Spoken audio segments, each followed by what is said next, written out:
Kuna vichwa vya aina nyingi. Kofia ndo zinajua, na kichwa kisichojitambua ndio huwa kinaichanganya familia na kuiharibu ndoa.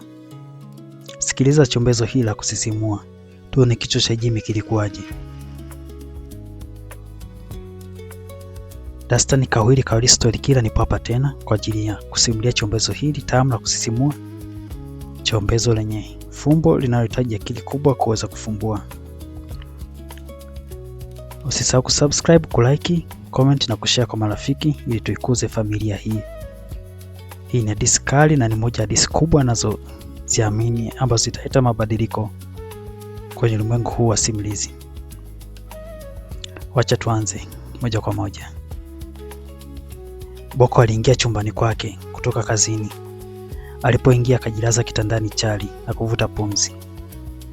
Punde mkewe naye aliingia akiwa na rafiki zake watatu walioivana sana. Yaani ni wale warafiki wa jambo lako jambo langu. Inaonekana hawakujua kuwa amefika. Naye Boko alijua mkewe hajaenda mbali, maana ni kawaida yake kuacha mlango wazi akiwa maeneo ya karibu. Basi baada ya kutulia ndani, Boko alitulia, wala kujitikisa wala kufanya shughuli zozote. Alibaki tu ametulia kitandani, amelala chali.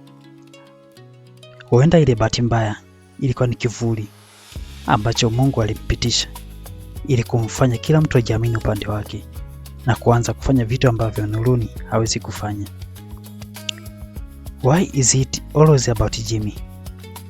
Alisikika Luciana akiuliza, ambaye ni mke wa Boko. Rafiki zake wakacheka, alafu akabetua midomo na mwingine akaacheka msonyo kale kakuonyesha kuwa anasema huyu naye anajua kweli anachokisema. Hujui tu ndio maana, lakini laiti ungekutana na kichwa chake usingekuwa tena na maswali, wote tungeongea lugha moja. Kichwa? Luciana alionyesha mshangao. Ndiyo, kichwa tu kinazuzua. Baada ya kuuliza vikafuata vicheko. Mmoja wapo alionekana kusimama akamsogelea Luciana aliyekuwa na maswali. Tatizo kwa mezani, ukisubiri vipikwe, hujui chozi la mnyama, hujui kwa nini tunapagawa na kichwa, aliongea yule mdada. Luciana akadakia, wewe hata iweje mimi akiwezi kunichanganya kichwa. Pakapita na ukimya wa sekunde ulionyesha mwongeaji anageukia wenzake, kisha akacheka kwa pamoja. Warere, anaibeza, wacha aletewe.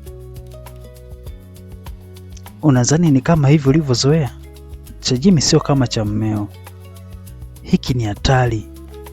Tena ombea akumbuke Element. Nikikubeba hivi utajuta. Hehe, Kilimanjaro unafika kwa dakika. Mwingine akadakia, hata akivaa yule yuko spidi, hakawii kufanya mistake na kuipasua. Pakavu panakumbwa na galika. Basi nipeni nijaribu, aliongea Luciana. Inaonyesha alikuwa anatoa simu yake. Poa, ngoja tukupe namba. Maneno haya kwa Boko yalikuwa kama wembe kwenye ncha za ngoma ya sikio lake. Unachana ngoma, na kama ngoma zinachano itakuwaje kuhusu moyo? Ilikuwa ni hatari. Akainuka na kutoka sebleni kwa fujo. Akajionyesha wazi kwa yupo na sura ina utambulisho wa kujua kila kilichokuwa kinazungumzwa. Mbaya tayari tangu siku za nyuma alishahisi kuwa mkewe na wale rafiki zake hawana jambo zuri. Nia ya wale rafiki ni kumpotosha. Na siku zote Luciana alikuwa akikumbatia sana wale rafiki zake, lakini leo Boko kwa masikio yake amesikia. Jimmy ndio nani? Aliuliza Boko huku ana hema.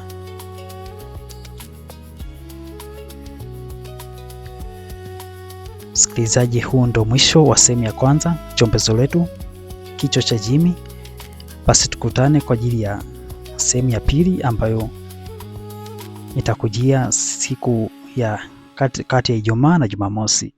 Usisahau kusubscribe, kulike, comment na kushare kwa marafiki. Tuendelee kutambulisha ukurasa huu ni mzuri, na hii ni story kali ambayo naamini utaipenda, na ni moja story nzuri ambazo zitaweka historia. Waambie marafiki kwamba story kali ipo inasimuliwa, na waweke story ya kuwa wa kwanza kuitazama na kusikiliza na kujifunza. Naamini kuna burudani ya kipekee watakayoipata. Nikutakia siku njema mdau wangu. Asante.